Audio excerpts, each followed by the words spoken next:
Bonjour à tous, c'est Roland pour une nouvelle analyse. Aujourd'hui, on va faire la paire USD-CAD, donc dollar américain contre dollar canadien. Alors on l'a fait récemment en ce moment, puisque mes scénarios se réalisent bien actuellement. Alors, sur les deux vidéos précédentes, vous apercevrez, donc sur la précédente vidéo, vous apercevrez que ça s'est bien réalisé. Donc on en était là, dans la vidéo antérieure, il y a deux vidéos, on en était là, j'avais donné une éventualité de hausse sur jusque une bonne éventualité de hausse. Euh, Ensuite, on a été touché, donc j'ai fait une nouvelle analyse à ce moment-là. Il n'y avait toujours pas de bougie rouge, j'ai fait une analyse à ce niveau-là. Donc sur la bougie verte, ici vous voyez euh, la bougie verte avec des mèches importantes, avec un petit corps, et j'avais donné précisément donc scénario de retracement baissier puis d'accélération haussière. Alors, comment est-ce que j'avais fixé? J'avais donné donc un retracement fort probable puisqu'on était en sortie des bandes, on avait une surexagération des cours, euh, et donc que la correction était presque inévitable à ce sens. Cependant que la tendance restait haussière, que les objectifs théoriques n'étaient pas encore atteints, et donc que ça repartirait. Et donc j'avais donné une forte, un avis clairement haussier sur un rebond. Alors, je crois, ben voilà, oui, j'avais dû donner la zone des 0,382 sûrement, puisque ça rebondit dessus. Enfin, j'avais vérifié récemment.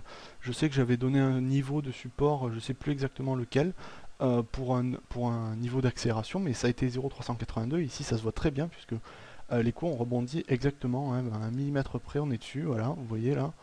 Euh, je vais replacer le curseur. Voilà. Ah, c'est difficile. Bon, en fait, je peux pas passer dessus, tant pis, bon, c'est pas grave.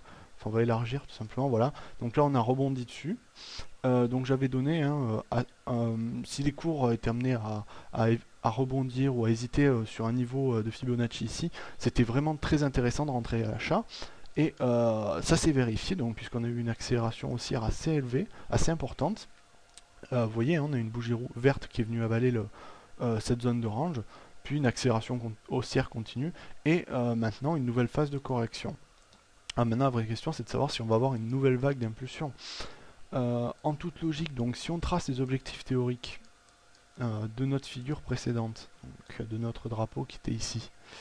Donc je retrace le drapeau rapidement, hein, voilà, on va l'avoir là, à peu près, hein, je trace assez grossièrement, mais si on trace les objectifs théoriques de notre drapeau, donc dans un premier temps, comme vous l'avez vu, j'avais dû donner ça dans la vidéo précédente, là où j'avais dit qu'on allait à une forte probabilité de retracement. Euh, on a atteint les objectifs théoriques ici, vous voyez à ce niveau-là. Donc je trace, voilà.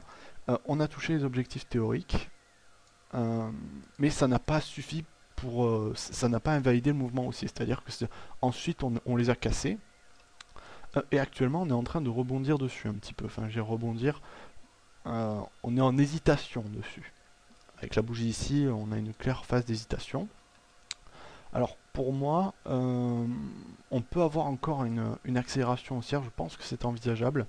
Dans le sens où on a eu une vague d'impulsion ici, une vague de correction, une vague d'impulsion, une vague de correction, et logiquement dans la théorie d'Elliott, il y en a une troisième vague d'impulsion. Cependant, on remarquera que la taille des vagues d'impulsion est de plus en plus faible, donc il nous laisse penser qu'on a une forme un petit peu en biseau. Donc vous voyez la taille ici, je vais matérialiser avec une couleur un peu plus voyante, voilà. Donc cette taille, on a une autre taille ici, voilà, de la précédente, qui elle, on va la reporter face à l'autre, et on verra, normalement, logiquement, elle est plus petite. Vous voyez, hein, hop, on a une diminution, et en plus là on a pris large sur la deuxième, mais on a une diminution de taille, hein, de l'une à l'autre, donc à partir de là, on peut être en passe de se demander si on n'est pas dans une dynamique d'essoufflement. Alors pour voir ça, on va passer en H4, brièvement. Et en H4, voilà, donc là on a un scénario qui est un petit peu tendancieux, donc puisque là on va essayer de voir si on peut tracer des droites dans la figure qu'on traçait, et visiblement bon c'est très difficile de tracer une droite correctement.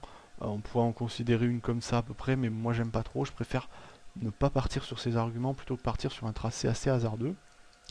Alors ce qui est sûr pour l'instant, euh, donc c'est que on est en phase d'hésitation sur l'ancienne résistance ici, hein, les objectifs théoriques de la précédente figure. on est en phase d'hésitation. Ce qui est sûr aussi, c'est qu'on a cassé sérieusement la M20 ici, ce qui n'était pas le cas depuis déjà bien longtemps. Vous voyez, on n'a pas de cassure très franche de la M20, et elle joue quand même un bon niveau, puisque là, vous voyez, on a eu un rebond dessus qui a été très clair. Et donc pour moi à l'heure actuelle c'est une moyenne qui est assez importante dans la prise de décision. Évidemment on pouvait en avoir une plus importante, on voit qu'il y a un suivi ici, donc si on trace une moyenne mobile, alors attention, voilà elle est là, donc je suppose qu'à tous les coups ça va être une moyenne mobile 10, on va voir ça tout de suite. Bon, on peut peut-être affiner, mais on va se mettre à 14, non bon, voilà 10 ça sera pas mal, voilà. Donc moyenne mobile 10, vous voyez là on a eu un fort soutien de sa part cette moyenne tout au long de cette accélération haussière, et elle a été cassée aussi, bon c'est logique, hein, qui peut le plus peut le moins. Si la M20 est cassée, la M10 l'est avant. Mais bon, cette cassure est assez franche, et pour moi c'est un signe potentiel de baisse. Ce qui est gênant, c'est qu'on a un peu invalidé le scénario de rebond haussier sur ce support, puisque là, juste après l'accélération haussière qu'on a eu sur cette bougie verte, on a eu deux bougies rouges qui sont venues bloquer un petit peu cette accélération haussière. Et ça me laisse quelque peu à penser qu'on ait invalidé cette accélération haussière, je dirais. Alors, je ne dis pas qu'on l'a invalidé totalement et qu'on va faire le contraire, hein, c'est pas un scénario binaire. On a trois choix, donc on peut avoir encore une accélération haussière, on peut avoir du range, on peut avoir de la baisse. En tous les cas, pour l'instant, pour moi, là, on est sur cette phase, exactement.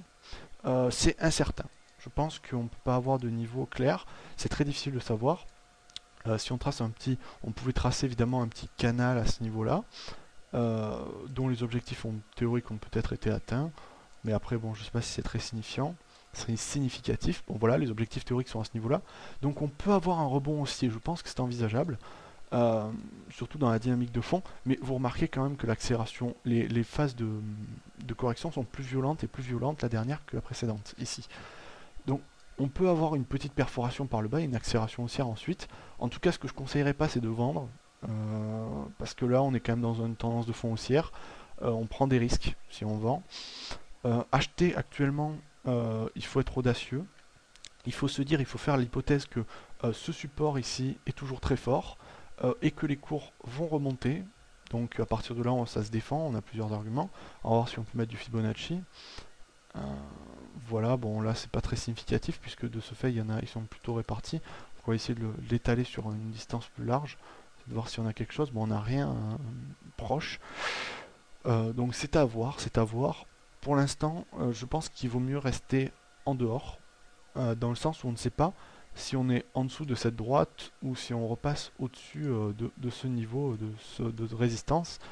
Notre moyenne mobile 20 baisse, donc pour l'instant on est dans une phase de correction, à mon sens.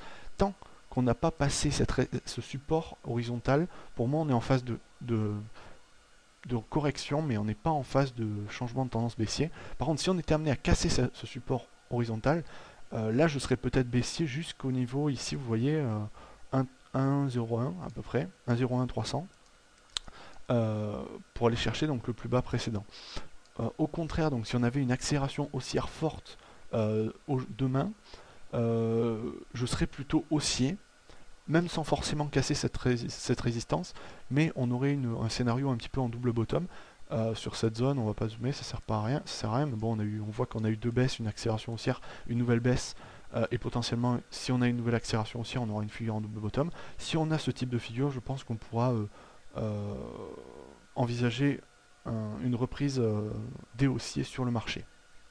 Mais pour l'instant, comme je dis, indécis, on est en phase de correction, on attend de voir ce qui se passe. Ce qui est sûr, c'est que sur le daily, il y a beaucoup d'hésitation, et il y a une zone de range en H4 qui est assez restreinte, mais il faut rester dans les décisions. Évidemment, quand on voit ce graphique là, pour les plus audacieux, oui, on peut prendre une position à l'achat, je pense. On positionne son stop un petit peu en dessous ici, et là on a un bon point d'entrée. Au final, on a un super timing, hein. Là, si on entre à l'achat maintenant, on pourra rapidement sortir en gain, puisque là on aurait vraiment, on pourrait maximiser son ratio gain-perte très fortement. Mais vu la volatilité qu'il peut y avoir, je ferai attention à cela. Voilà, donc vous avez tout mon avis sur la paire, hein, comme la dernière fois. J'espère qu'une fois, bon là j'ai pas donné vraiment de scénario précis, hein, c'était des scénarios conditionnels, alors que la dernière fois j'avais donné un scénario donc baissier puis haussier avec des niveaux précis et ça c'est bien réalisé. Là je suis un petit peu plus vague mais la situation me l'oblige je dirais. Euh, voilà, donc j'espère que ça va se réaliser tout de même et sur ce ben, je vous dis à bientôt.